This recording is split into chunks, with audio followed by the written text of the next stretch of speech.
Officer in charge জনাব মোহাম্মদ গোলাম সরোয়ার, উপস্থিত আছেন আমাদের সাবেক পৌর মেয়র জনাব মোহাম্মদ ইসহাক আলী, উপস্থিত আছেন বিএনপি বিভিন্ন পর্যায়ের নেতৃবৃন্দ, উপস্থিত আছেন আমাদের উপজেলা ইঞ্জিনিয়ার সহ মঞ্চ উপস্থিত সকল সম্মানিত বিশেষ অতিথিবৃন্দ এবং আমাদের ধারাভাষ্যকার, আমাদের সাংবাদিক, প্রিন্ট ও ইলেকট্রনিক সাংবাদিকবৃন্দ, আমাদের আইন শৃঙ্খলা বাহিনীর সদস্যবৃন্দ,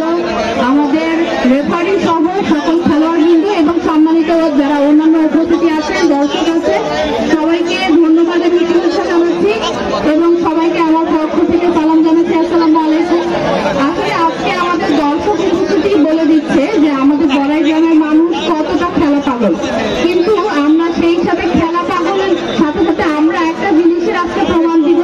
যে আমরা খেলা পাগল এবং সুশৃঙ্খল। আমরা যার যার জায়গা থেকে বসে সুশৃঙ্খল ভাবে আজকের এই খেলাটা উপভোগ করব এবং আমরা সবার কাছে পরিচয় দিব যে আমরা সুশৃঙ্খল, আমরা সুন্দর করে একটি খেলা এখানে যে অনুষ্ঠিত হচ্ছে সেই খেলাটি সম্পন্ন করতে দিচ্ছি। আমাদের যিনি সাবেক পৌর মেয়র ছিলেন উনি এবং আমাদের এই খেলার সাথে জড়িত যারা সকলে আছেন আয়োজক কমিটি, আমি সবাইকে ধন্যবাদ জানাই